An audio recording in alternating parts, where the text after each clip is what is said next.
She drove to New York with her cousin, being the Latina mom that she is, took the car from out front of her house, out front of the lady's house, and brought it home from New York to Pennsylvania.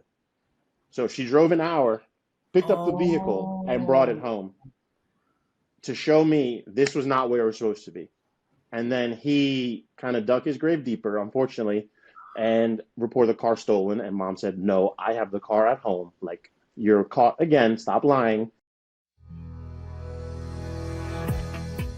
welcome to Mindset Mastery with Julissa Edwards, the podcast dedicated to helping high performers unlock their true potential and cultivate a powerful mindset for success. I'm your host, Julissa Edwards, a mindset coach and advocate for healthy high performance. Join me on this transformative journey as we delve into strategies, insights, and inspiring conversations with experts and thriving high performers. Get ready to master your mindset, elevate your performance, and create a life of purpose and fulfillment. Let's dive in. First episode was so good. You are so inspirational, motivational, such a down to earth human being, and just a gentleman. Honestly, is how I often just like refer to you. And I feel that since our first episode, that's what everyone kind of also feels, and that everyone is just touched by your warm energy and very much charismatic and just a really soulful person. So our last convo got cut a little short. We wish we had a longer time, and I was like, let's just end it here, and then we'll continue the next time. So that's what we're doing. And yeah, I'm really excited to get into today's convo because I think it's going to shed light on a lot of experiences that a lot of young men go through that maybe never speak about. For sure, for sure. I'm very excited to share a little bit of insight. I definitely don't have all the answers, but I definitely want to be a voice for that young adult or even older adult who has never spoken about it or never attempted to open up about it. Kind of don't be afraid to hold back, or don't hold back, I should say. And definitely speak up, ask for help, advocate for yourself. It's okay. Yeah, yeah. So you tell us a little bit about your upbringing. What did your household look like, and when was this big major shift that happened for you and your family? Yeah, growing up, me and my sister, my mom and dad, we would go on family vacations once a year, Mm, um, wherever it may be, cruises to the islands where we're from, Puerto Rico or Dominican Republic. We would travel together all the time on weekends for my sporting events or my sister's sporting events. Dad was the income supplier. He would go to work. He would commute an hour to New York City, work, and then commute an hour home.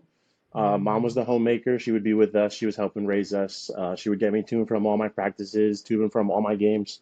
And yeah, she cooked, she cleaned, made the bills, made sure the bills were paid on time and everything like that. yeah, And I think it's a moment to pause. I think everybody can look back and see a shift in their life. Everybody can say, "Oh, that's when everything shifted." For yeah. me, I'll never forget. It was the summer of 2009. We had a house fire, and I was on the bus coming home from school. I Could see the forgot about smoke. that. Yeah, Yes. that's the shift. I would say that's my shift. I can't speak for everybody else. That's my shift. Driving home on the bus, I could see the smoke, and I'm like, "Oh my God!" Like pitch black smoke. Like, could not believe somebody was losing their house. And I'm the last bus stop on the route. And I go to get off the bus, and the bus driver won't Mm, let me off. And then my aunt is there. She's crying, hysterical. "It's okay. We're here to receive him. We're here to receive him."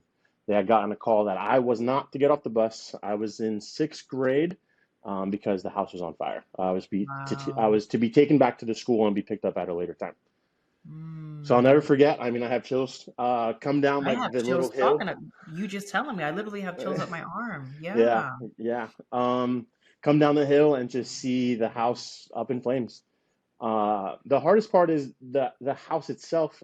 You know, chemistry here was not on fire, but it was the roof. What happened was something combusted in the garbage can or something, and it went up the back of the home. And when it got to the attic space, fire likes open air, likes oxygen. That's what feeds our fires.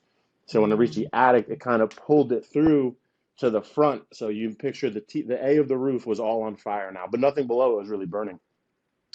Firefighters poking holes in the bedroom, like in our roofs to get the water in. Lost everything to water damage. My sister was damn. graduating that Friday. She was class president. We lost Mm. everything.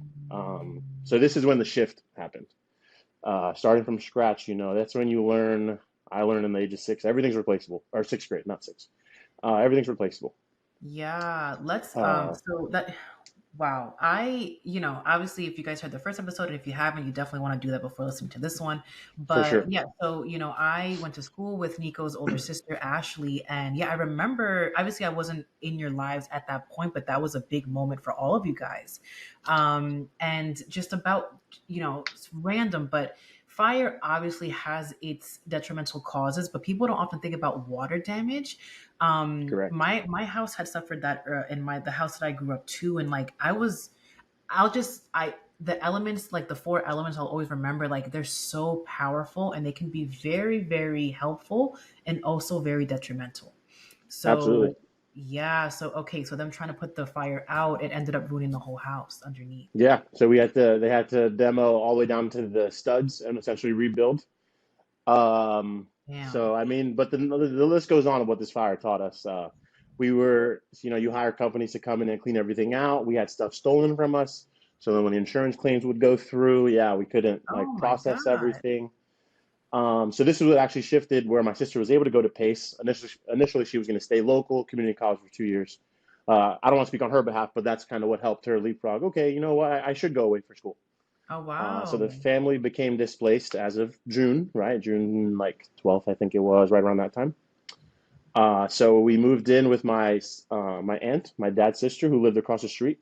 My mom, my Mm. sister, our dog, and pops. To make the house easier, he would stay in New York. He would stay with my mom's cousin, and he would probably come home, on the weekend or anything like that, just because the house was very congested now. A house of three Mm. now became a house of like 7 or 8, depending on how many people were there. So it's a Yeah. lot. It's a lot to ask. So now that was June, and now we fast forward into August. This is all in hindsight when we put the timeline together here. But again, Yeah. to say when my life shifted, we'll pause here. I would say August 2009 was when my life kind of took off because that's when we found out my father began to have an affair on the family. And I don't say my mom because it was against the entire family. Yeah. Yeah. Wow. Okay. So how old were you when the fire? I know you said sixth grade. So what are you, like 12, Yeah, 11? like 10, 11, 12. Yeah. And then immediately after is when you found out that dad was having an affair. Yes, yes. Okay. And I mean, we don't know, but that was because he was living in New York while this was all happening and a lot of time away from the family. Yes, yes, yeah. We don't really, to this day, Yeah. I can Yeah. honestly say I don't really speak to him. I'm just not ready to open that door yet. One day, someday, that will happen.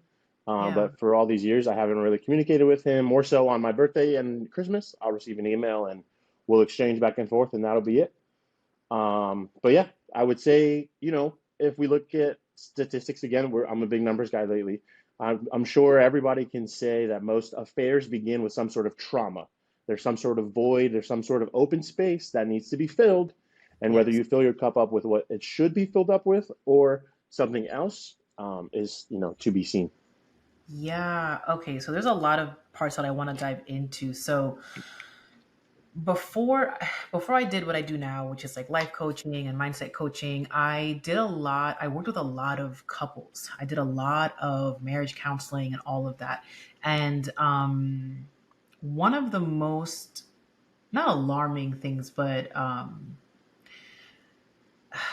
something that couples wouldn't understand is that normally their conflict has nothing to do with the other person and everything to do with self, right? Hmm. And so stereotypically, just again, like if you're doing numbers, out of all the couples that came into my office, usually it was like the woman bringing in the man because she had something to complain about or they had something to fix or whatever may have you, right? Now that doesn't mean that the woman didn't have any work to do per se, but that's usually was, how it came to be about my clients. Anyway, all that to say, when I would teach about cheating, infidelity, all of that stuff, it would be a hard pill to swallow. But you're absolutely right, Nico. It usually has to do with some type of void, and something that person is going through internally that's causing them to act out this way. Now, this is not a pass. doesn't make it right nor okay. And Correct. cheating on one person is one thing, and then when you're a father or a mother, it's like cheating on the entire family, right? It's a really sticky situation because from the counselor slash coach's perspective, like every single person has their own traumas that they have to work through.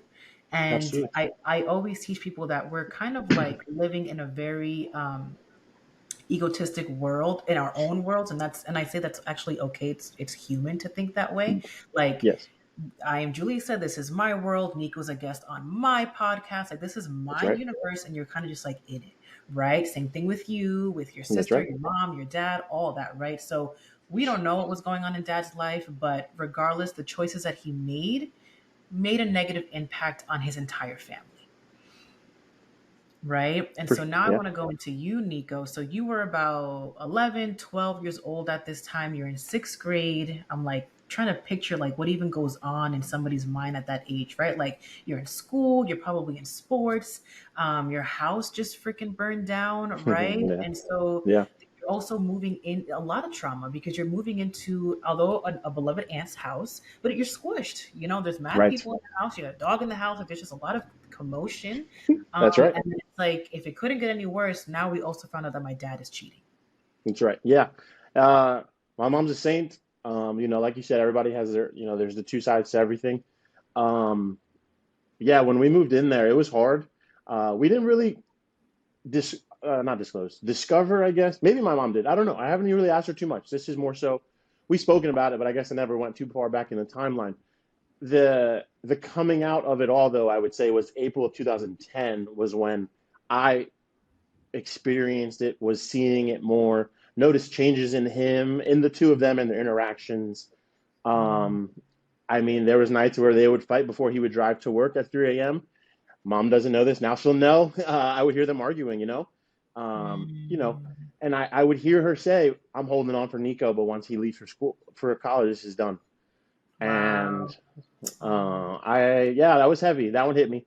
So I think, seventh grade, eighth grade, I was turning a blind eye. I was young. I was like, nah, like they're gonna figure it out. I want both my parents for graduation. I was young, immature, naive. I wasn't understanding sure. I was understanding the severity, but I wasn't understanding the depth, right? We always talk about different analogies. I think the Yeah. biggest thing is so many things in life go deep and out, right? So these roots are going out. So I'm seeing the roots going out really far, but I'm not Yeah. seeing how far it's affecting my mom. I mean, she wouldn't eat too much. She wouldn't sleep. We wouldn't travel to my games anymore together. It would be he would take me or she would take me. So slowly over time, I won't jump ahead here, but slowly over time, I started to see the cards open up in front of myself. And that's when I started to make my decisions and kind of had to grow up a little bit quicker than I was ready. But that's okay because here I am. And I hope this, again, like I said, this message is for someone out there who went through it and thinks they cannot do it. I want them to know Yeah. that they absolutely can do it.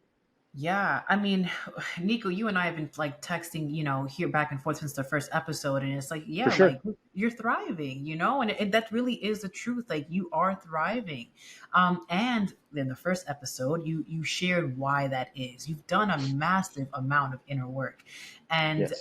so much so, even the storytelling of our past that is traumatic and does hold some negative memories of our past. You're still able to speak about it with a groundedness, I will say, right? So we're Yeah. able to hold space, we're able to talk about it, and that is a clear sign of healing and growth.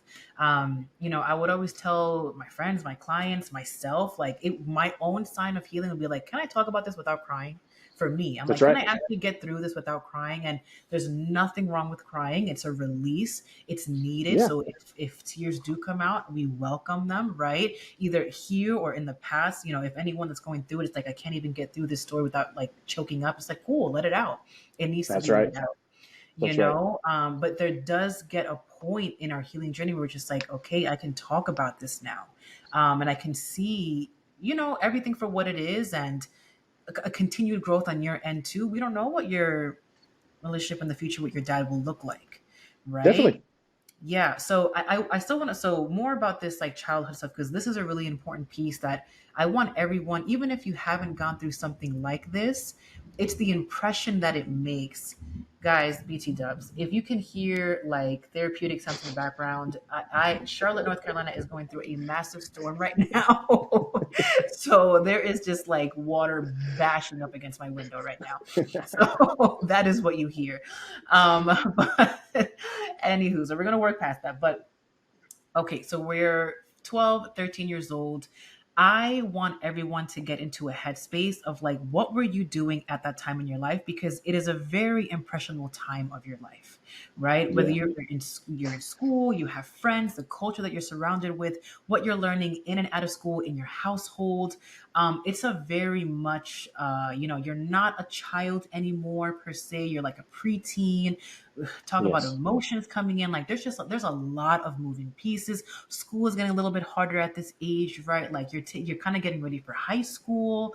Hmm. There's just a lot. And if you're someone like Nico and myself, and if you're listening to this podcast, most likely you too, you're someone who's a high achiever, right? And so like captain of the football team, and you're trying to get your high SAT scores, and like you got all that stuff in the background too. So we're juggling a lot. And I think one of the biggest misconceptions sometimes that parents or adults have is like, oh, they're young, they don't understand. It's like, even if that is the case, yes, they are young.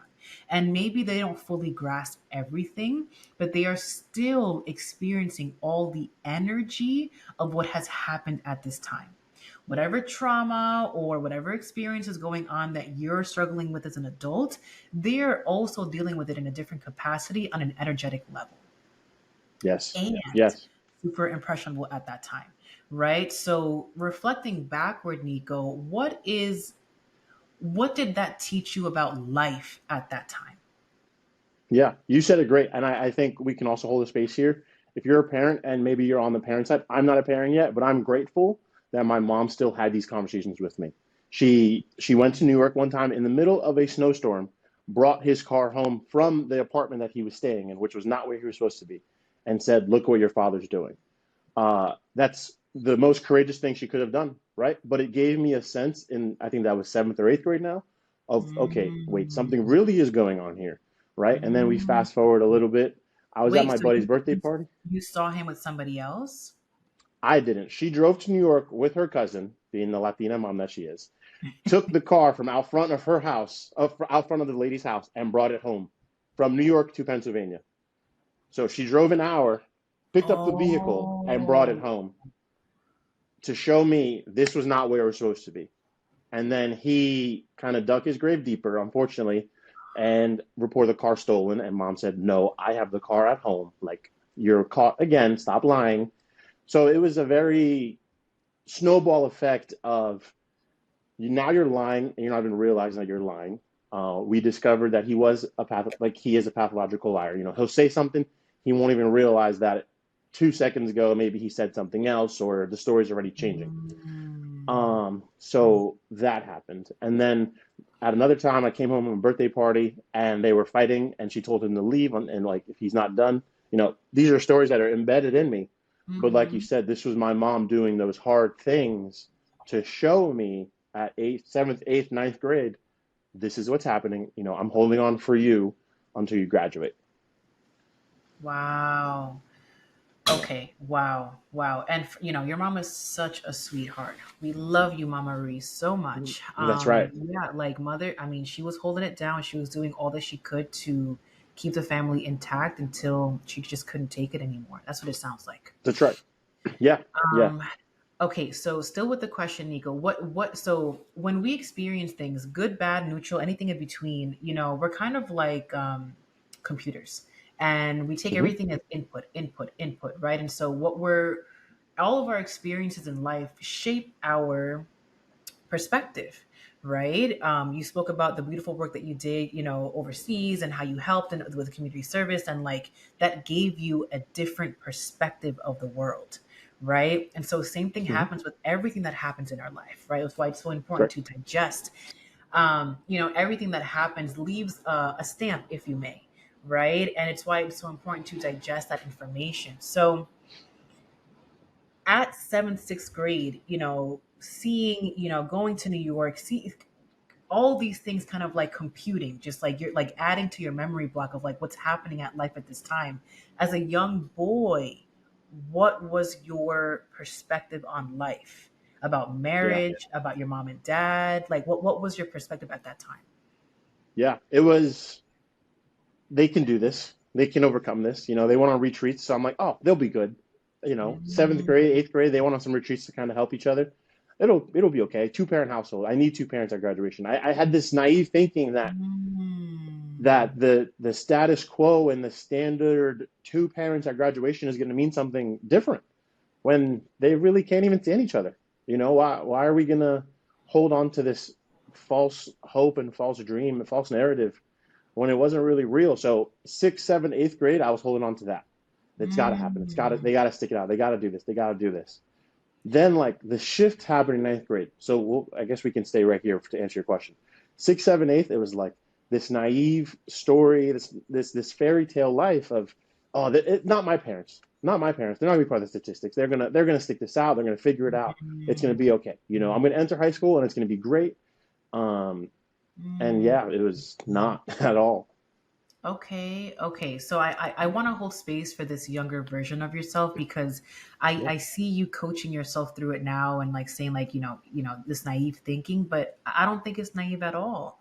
I yeah, think, for a seventh grader, honestly, F seventh grade for an adult. And, I always explain to people like your two parents, they're your two pillars.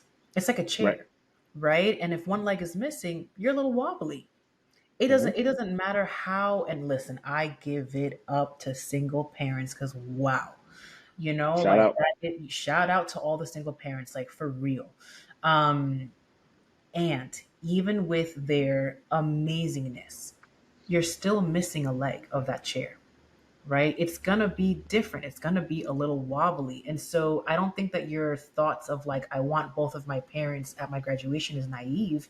It's Right. almost a biological, innate want. Even those of us that have mother and father wounds, like, will say like, oh, it doesn't bother me, or sometimes if we're in that headspace, but it's like, nah, I mean, you kind of have to understand that like we are raised biologically, there are needs to be met, and that is to have a mother and father, right? And so when one of them is missing, it's like, yeah, can we get through it? Absolutely, absolutely we can. Right. But it doesn't negate the fact that something is missing, Yeah. right? Definitely. And so Yeah. I think why I love children so much, even before I became a mom, I used to work with kids all the time, and I love children because they're so pure in their desires and their wants and in their intuitive ways of being, right? And so what you were Yes. requesting at the age of seventh grade and eighth grade, it's like, yeah, of course you want both parents. Who wouldn't? Yes. Right? It's the adult ego that's like, yeah, but we don't really need that. It's like, nah, bro, you do need that. Even adult to grown adults need both parents, and so letting that land, right? Having more compassion for him at that age, younger Nico, because it's like, yeah, it's not like he was grasping for normalcy of like, not my parents, this isn't going to happen to me. It also sounds like you kind of like a lot of pressure to maintain this like status quo of like, we are a Yes. proud Latino Happy family, family. or That's right. yes, and I have a mom and dad, and we're happy and all the things, and we have a beautiful home, and it's like this picture perfect thing that we once had can't break. Yes, yes, absolutely. And like you said, like soccer games were different. The shift was, I guess they weren't different, right? I tried to keep them normalcy. Oh, why is the mom here this weekend? Oh, there was always an excuse in the back pocket. Oh, why is dad not here? Oh, working or whatever. There was always an excuse. There was never the truth, I guess, right? Mm, So, like you said, to hold that space, you're right. It definitely was just, not, I don't want to be part of that statistic. I didn't want to be. It cannot happen to me. yeah, yeah. Yeah, so what happened next? Like what else occurred, and how did you find yourself coming to terms with your new reality? Yeah. So now this is when we can, if you saw part one, the El Salvador trip, I would say was when the maturity started to happen. So 13, 14 years old now. Ninth grade, I started playing varsity soccer. I was the goalie. My soccer coach, his wife was my soccer coach since I was super young, so very close knit family. He became a father figure in a coaching role. Yeah. So slowly I realized it's great that you said pillars actually. There was new pillars forming of men in my life and women in my life that were starting to help fill up my cup at a young age of maybe what my father was lacking, whatever it may be, from Mhm. coaches, family friends, church sponsors, and everything like that. So ninth grade, we were playing soccer games and parents were sitting together, or my dad was always on FaceTime. So now I'm starting to develop and see, okay, wait, he's not really being present. He's not focused. There's a distraction. So ninth grade, 10th grade, that kind of continues. And we went on a family cruise in 2012-ish. And this was kind of the breaking point, the turning point of it all when we went on a cruise and he was taking selfies. And like now I'm seeing him do this and I'm very into himself. And I'm like, wait a second. Mm. Wait. First of all, we're on a family cruise. What are you taking selfies for? I started to piece it all together. So we got back from the cruise. It was January 6th, 2012. We were watching the Colts play the Texans. Core memories embedded, like you said, right? It's great. You said hard drives. This is one of those hard drives. And Mm. we're watching the game. He goes to the restroom, and while he's in the restroom, Sunshine calls his phone, but my mom's upstairs sleeping. So now I'm like, okay, you've been telling us for years that you're done, that you stopped, that you're not going to do it. This. Now I think it was 11th, 10th, 11th grade. And now I'm like, okay, now you brought it home. Now I'm experiencing it. Now it's a problem. So he comes Mm. out of the bathroom, and I give him one final chance. Who was that? Oh, it was just a friend, as if I was still a seventh and eighth grade human, like little boy. I went right Mm. upstairs. I woke mom up. I said, Mom, we're going to be okay. I'm going to school tomorrow, Monday, but he needs to go. Enough is Oh, enough. wow. It's too much. I need to get into senior year. This is when soccer scholarships were starting. I was going to these camps, really trying to make a name for myself. Sports Yeah. were starting, and I love sports, so I knew sports was my next step, no matter what level I played at, what sport it was, football, soccer, track. Um, and she was like, "What?" Like she was still asleep. I said, "It's okay. Everything that's been going on, we can be done. Let's close this chapter. I would like him gone by the time I get home from school." So I go to school the next day, and I never saw. I've seen him after that, accidentally, not Mm. intentionally, but after that day, that was kind of it for me. Wow. So, Yeah, wow. There's so many monumental things that happened in that moment for you. You're a little bit older now.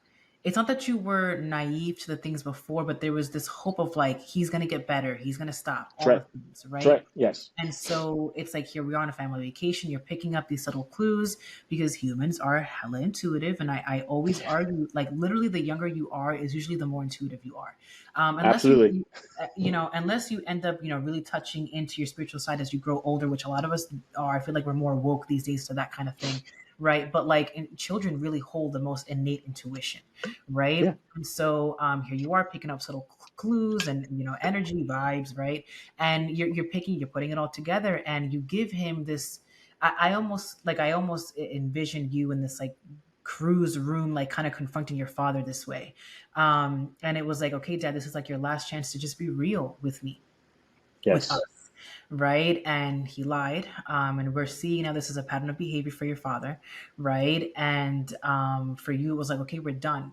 And it wasn't, I was like, does Nico get to be angry at this point, now, right? Yeah, it sounds yeah, that way too, right? But also, like, it's almost like you became the head of the household, right? Of course, not over yes. your mom, but it was like, this is Nico stepping up and being like, okay, now we're good. Like we're gonna be like, Mom, let's pack his bags. Like we're gonna be just fine. That's right. That's right. And I definitely want to pause here. I don't want this to be a bashing of my father either. He did an amazing job growing up. Growing up, I couldn't have asked for anything more. We all make mistakes. We own Yeah, them. Sometimes we don't. It is what it is. But it's important just to realize, like you said, I gave him opportunity to be real, and I yeah, think I was old enough at that moment in time to say, you know what, yeah, you messed up. We got to do this. And it shifted my life. Like you said, yeah, I became the head of the household. I got my own phone plan. I started to help mom. We lived in Pennsylvania, so there was grass to be cut, snow to mm, be plowed, and everything like that. And I just did it. And let's hold it. I love doing this. Let's hold a space, like you said, for that age, I was very angry. Oh my God. Junior year, senior year, I would come home.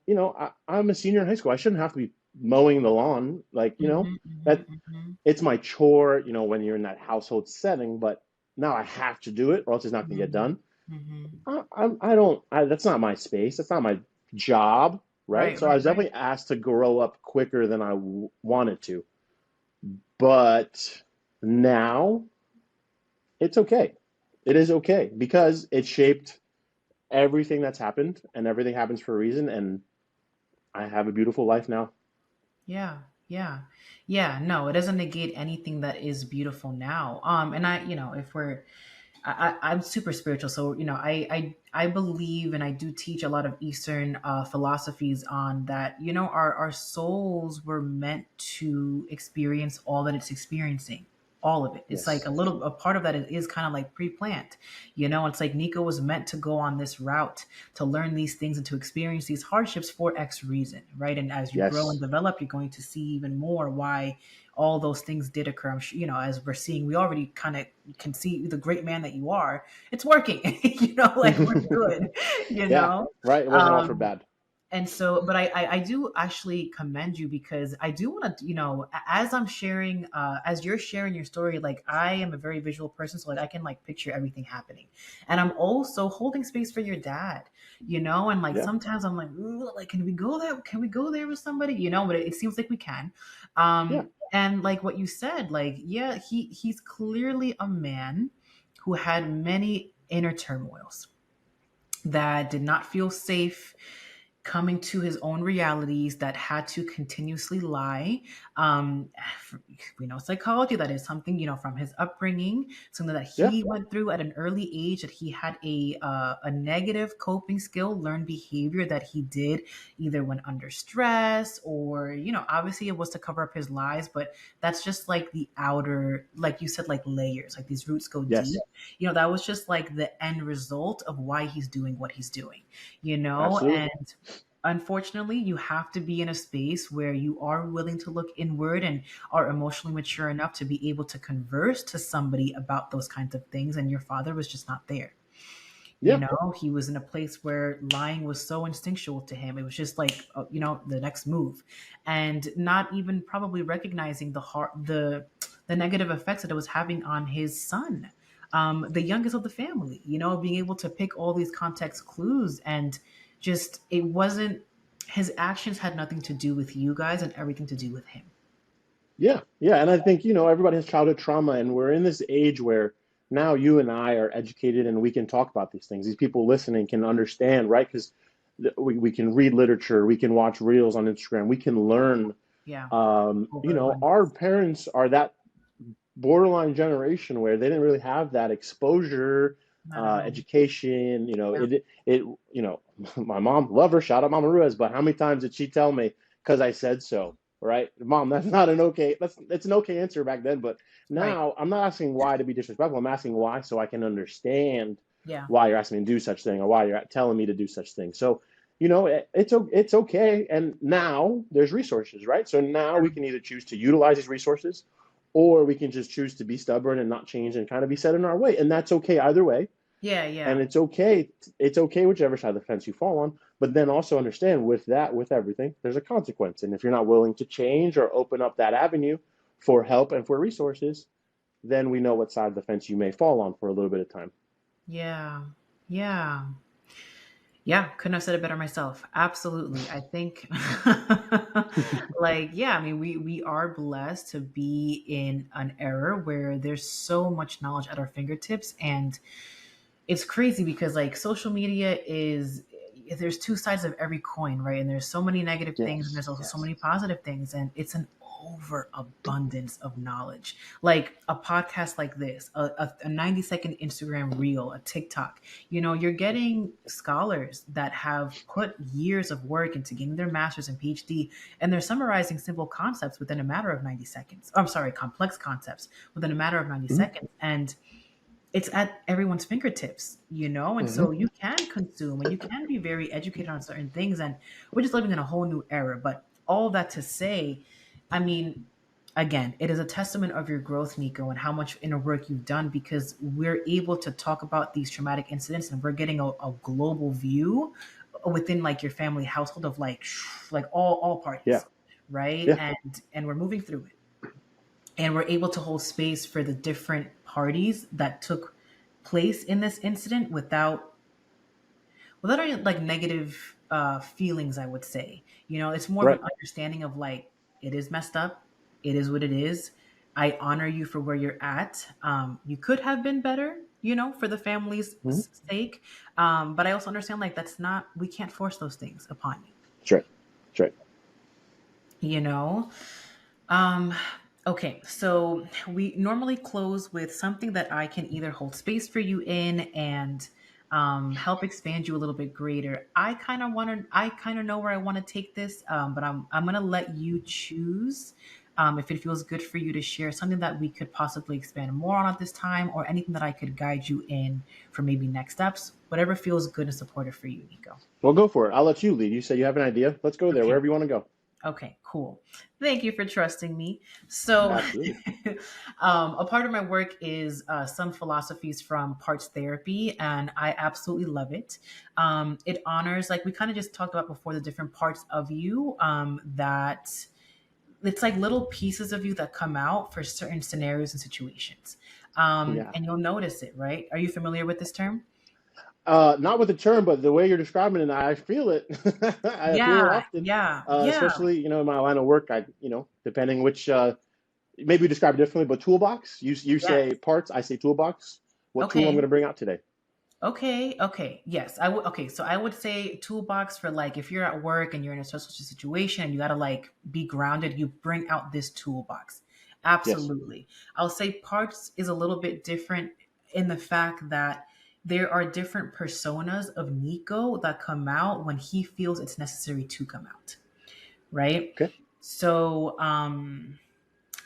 maybe when you're at work, you're a nurse, so I'm sure you've gotten really good at gaining, we spoke about it on the last one, like breathing, gaining your cool, like being grounded. And so that part of Nico reminds me of the same Nico that appeared when you confronted your father, and it was the aha switch moment of like, I'm no longer scared, I'm no longer hoping for something different, I'm in a very much realistic place right now. This is the next step, That's right. right? It's a very That's right. Yes. confident.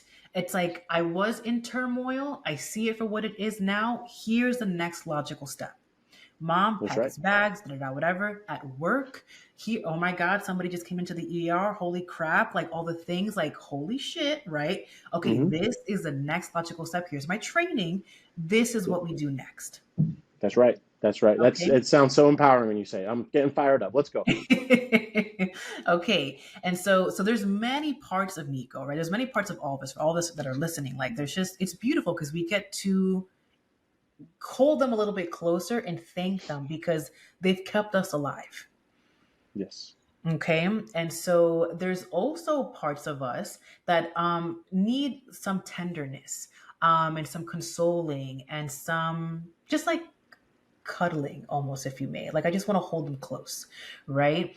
And so I still see a part of you that is like that, and I'll share the connection. So there's a part of you that still wants to be perceived as picture perfect. Only a small part of you. All of Nico knows that you are imperfect and that you are beautiful because of all those imperfections. And that, there's area of growth. Like there's a part of you that is like the logical, grounded one over there. But there's a younger part of Nico that still very much is like, but we're good. It's good. It taught me. And I say that because when we're talking about the past, I have no doubts that you've worked through this, right? And so I don't need any affirmation that like Nico's good. I know Nico's good. He's doing well, right? But there's a part of Nico, a younger part of him, that feels a need to say after we discuss anything bad of the past, to be like, but I'm good.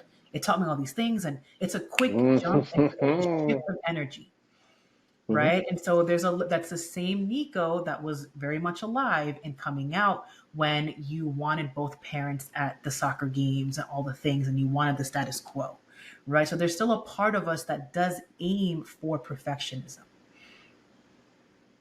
Does Yeah, that resonate? for sure. For sure. Working on it. It's funny you call me out on it, but yeah, it's true. It's a work in progress. Yeah, and it's funny, it's that perfect complex we can kind of call it, but it's just like, yeah, that's also me not ready to still put myself fully first. Right. Mm. That comes from the giving and not the receiving. I'm Oh, still working on it. People give me compliments and it makes me uncomfortable. I don't know, really. Thank you. It's just, I'm working on it in therapy right now. yeah, We're working on embracing that and saying thank you and acknowledging it and knowing that just because you gave me a compliment, I don't have to give you one right back. It wasn't a transactional conversation. You correct. were complimenting me and I can take that and, it can make me feel good or whatever. Yeah, But yeah, I definitely think it's something that we're working on still. Work in progress, so stay tuned. But yeah, yeah, I catch myself more and more saying, "But I'm good," or "But it's okay," or to cover it up really quick. yes. But it's more so just that's the way that I'm working on it. Yeah, it's unconscious. It just comes Yeah, out, right? yeah. Before and then you're like, And if we're doing yeah, connections, like I always just say, like people, we're creatures of habit, right? So the same way that that's so instinctual for you, and like it takes extra thinking, right? Like it takes extra thinking to be like, oh, there I go again, right? And it's like, yes, how can I yes, reverse that, and how can I learn to pause and either accept the compliment or allow somebody to hold space for me or speak about this hard thing and not have to prove to myself because it's not for me, it's Nico to that's right. Nico, not to have to prove to Nico that like, well, we're good. It's like, well, Yes, yes, are we? Right? Like, yes, what's coming up for yes. you at this time that I can hold for you? I always say to, we have three levels of self that I like to look at the human as, and it's higher conscious self, which is like Zen, Buddha, like you're on a mountain and you actually don't really experience any emotions at this state. You just kind of are present and you see all, but you're not attached to what's actually happening in real life. So it's not the human self, it's your soulful self, Yeah, right?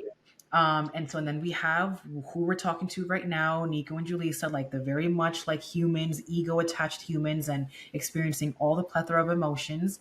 And then we have the inner child who yeah, is a child whose the hardest things to deal with are big emotions, right? Like I think about my toddler, literally right before coming to this podcast. I was leaving him downstairs with his aunt, and he was losing it. He was just tired. He was just like completely having a tantrum, and he was having a very big emotion of I'm tired. I don't want mommy to leave.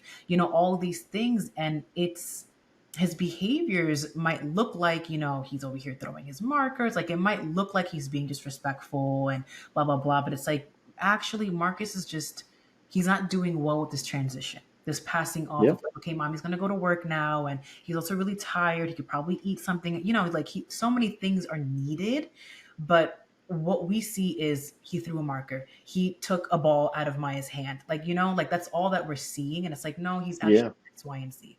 Okay, and that is what our inner child is. Our inner child has tantrums. We have outbursts, and for you in this case, your inner child is a little bit older in the scenario where he's like, "Well, we're good. We're okay." mm-hmm, And so mm-hmm, there's mm-hmm, all these emotions happening as because adult Nico rationalizes that like, okay, all these things have happened and it's made me the greater man that I am today, right? But younger Nico is like, like there's mm-hmm. still all this processing that I need you, adult Nico, to do with me because I haven't fully processed everything yet, which is the reason why I'm still in this box where I'm like, I want to be perceived as good, but I'm good. Yeah, It taught me all these yeah. things, man. It's like I can literally feel the shift of energy when you go from conscious adult Nico to inner child Nico of like, oh, there he is again. Yeah, yeah, that's right. That's right. And like you said, it's just years of not addressing it, years of shoving it in this box. That every time the box kind of rips open, I got no, no, no, no, no, slam it shut. No, no, we're not going there, or no, we're not talking about it, or no, we're good, we're fine. Mm-hmm. But that again comes from the years of just everything's gonna be okay, everything's gonna be okay, everything's gonna be okay. Like you said, it's not even a thought anymore. It just comes out. It's like Yes. you said, I have to physically and mentally process and say, stop saying that. Like, you don't have to say that you're okay. We know that you were not okay. We know that you are now okay. So let's talk about what was in between. Yeah. But yeah, the second that box wants to rip open, it's like, let's slam it shut. So Yeah. yeah, definitely still a Wow. work in progress. Absolutely. Yeah, and I just want to honor just the acceptance, the honorance, the to honor that this is still happening is healing enough. Like Yeah. there's not, it's like, oh, what, what to do from here. You recognizing it, you are noticing the pattern, and more awareness over time will allow it to slow down, to lessen, Yeah. right? And I just, to bring your father back in here full circle, right? Like in his case, he doesn't have any of this, and I'm saying this with love. I literally, like, every person that is on this earth, like, even if they're the most, not that your father is, but I've worked with plenty, like, I've worked with an array of people, and even the people that do like the worst things, like, they're they're just really struggling. Yeah. They're really, they're Absolutely. really, really struggling, right? So I say that to, full circle, the same way that it's an immediate reaction to do the thing that you're doing with your inner child. It's like your dad's immediate reaction was to lie. hmm hmm Yeah. Everybody has like that little different coping mechanism, the different reaction, fight or flight type things, whatever it may be, however it comes out for them. Yeah. And that's okay. It's And that's okay to okay. have your own experience or your own way of handling it. But Yeah. like you said, the next step though would be acknowledging it. And Hmm. I love the way you say it, giving it space. Let Yeah. the inner child, let it have space. Then, if Hmm. my box wants to open and somebody wants to talk about it, let it open. Let's Yeah. air it all out. Let the box Yeah. air. I think Yeah. that's going to help me work on it rather than just like, no, no, no, no. Julie said we cannot. No, I'm good. There's a Hmm. difference, the ebbs and flows with it for sure. Yeah, yeah. Just like, I'm literally thinking about my son. Like the same example, right? Like before I left, I will say this: my automatic programming, because of the way that I was raised and all the things, is like, put him in his place. He threw the crayon. He yanked the toy out of Maya's hand. Like, and I'm not gonna lie, that most definitely is my knee jerk reaction. I even did yell at Marcus initially, and then I was like, hold up, what's going on? What does he need? And I was like, Marcus, do you need a hug at this time? You want to hug mommy before she leaves, right? And yeah, and like we spent like 2 minutes hugging and kissing, and then I put him in front of the TV to watch some TV with his aunt, and all was good, you That's right. know. And That's right. so connection is always, you have to look at your inner child as if they are kind of like your son, kind of, right? It's like Yep. you're in this adult role of like, okay, I know all the logical things, but he doesn't. He literally just feels. A young child's brain doesn't is not yet at the level where it can process things like that. It's just raging emotions, right? Definitely. And so when that part of you just jumps out, that's what's happening. And so trauma is usually, it can be defined as repeated moments of disconnect, right? It's a moment where we feel alone, where we feel like we don't belong. And even alone is just enough of a word to like cover it all. Like we feel lost for a little bit of time, and continued trauma is like, it's like constant disconnection. So the remedy is to connect. So the remedy is to hold space and just let Yes. him air out his stuff, right? Yes. And then also, last piece, we'll close it with this, is just asking him, when you feel the need to jump to save face and say like, hey, we're actually good, what are you actually feeling right now, and how can I console you at this time? Yeah, that's great. Worded perfectly. I mean, like you said, what is the void? What is it filling? What is that piece that by having that reaction or having those quick terms maybe fills for you, or that initial cup, what is there? What is in it? What isn't it? And Yeah. then you can take that next step and go forward and be okay. Yeah, I love Truthfully, right? truthfully, yes. Do you have any insight of what that might be for your inner child? Let's see. Ask your question one more time. If we're gonna hold space for, well, we already are. So like we are holding space for him, right? Do you have any idea what the remedy of connection is for him? Like Marcus needed the hug, right? Yeah, Like what would be the remedy for your inner child of him always needing to jump and save face? let's cut it. Let's cut real. I think it's just I'm looking for an I'm sorry. A genuine I'm sorry. Mm. Yeah. Because I think all of this, I'm here today. I'm here. I'm great. Like, Yeah, truthfully. yeah, yeah, But yeah, that lack, that peace, it's just years of almost, I did it. I figured it out. I asked for help. I asked for resources. I'm here today. So I yeah. think it's just compounded years of you still can't own it, Mm.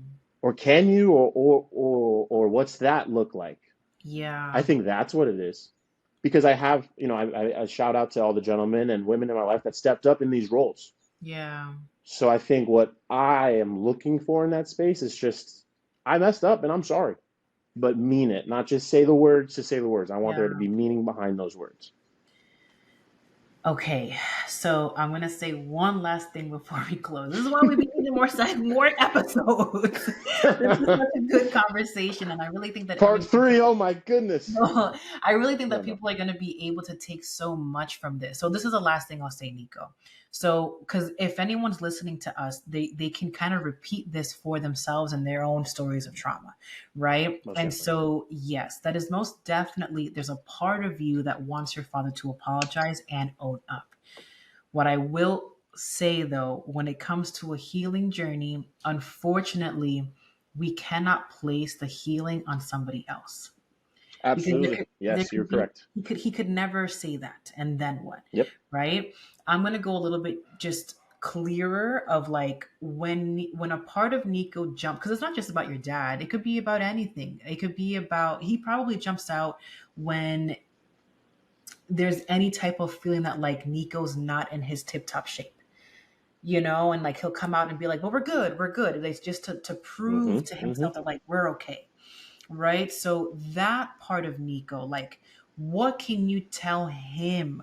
What can you do for him physically, emotionally, saying something? Like, what does he need in the moments where he feels the need to jump out and say something that he's good? What Yeah. does he need at that time? Do you have any insight to that at this time? Maybe, hmm, I can't say definitively, but I think another thought that's coming to mind here is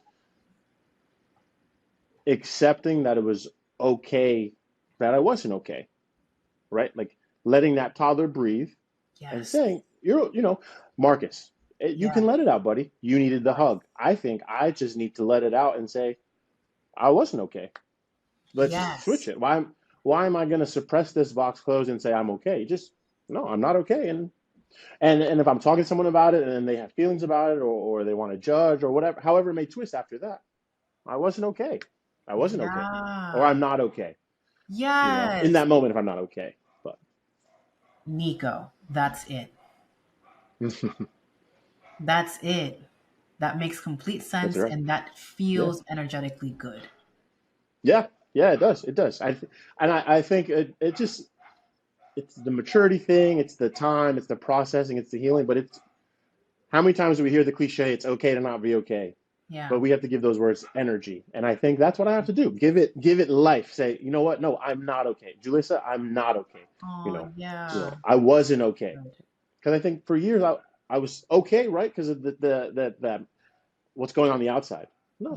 You know Yeah. what? If I could go back and tell myself in 10th grade I'm not okay, oh man, who knows? Who knows where I would have ended up? If Yeah. I accepted it and I said that, I think but that's what got me into therapy this January. We're not going to go down a tangent here, but really quick, in January, I was not okay. Yeah. I Yeah. Yeah. owned it. I Yeah. said, I'm not okay. And Right. I sought Right. out help. And that is okay to ask for help. Right. My final thoughts, we'll close right here if that's okay. Yeah. Yeah. Gentlemen, ladies, it is okay to not be okay. Ask for help, ask your partner, ask for professional help, read a book, listen to a podcast. Julius is doing great work right here. I advocate for this podcast every week. Let's just be okay without being okay. because we don't have to suppress it. Boom. That's it. Thank you so much, Nico. This was so enlightening and powerful and so very much needed. So we thank you for your vulnerability. We thank you for your energy. I love you so much, Nico. Like, my heart goes out to you. You're such a bright young man, and I cannot wait to see what else you do for the world. Thank you. Thank you so much. Thank you for having me. I hope, like I said, I hope this message has helped that next person. That's really all I wanted. And thank you for allowing me this space. You're awesome. I love you too. And have a happy holidays, everybody. Thank you for tuning into Mindset Mastery with Julissa Edwards. If you enjoyed today's episode, be sure to subscribe to the podcast to receive future episodes packed with valuable insights. Remember to follow us on social media at thehealthy.highperformer for more inspiration, tips, and updates. If you found this episode helpful, we'd appreciate it if you could share it with your network and leave a review on your favorite podcast platform. Your support means the world to us as we continue to empower high performers like you. Until next time, keep mastering your mindset and thriving as a healthy high performer.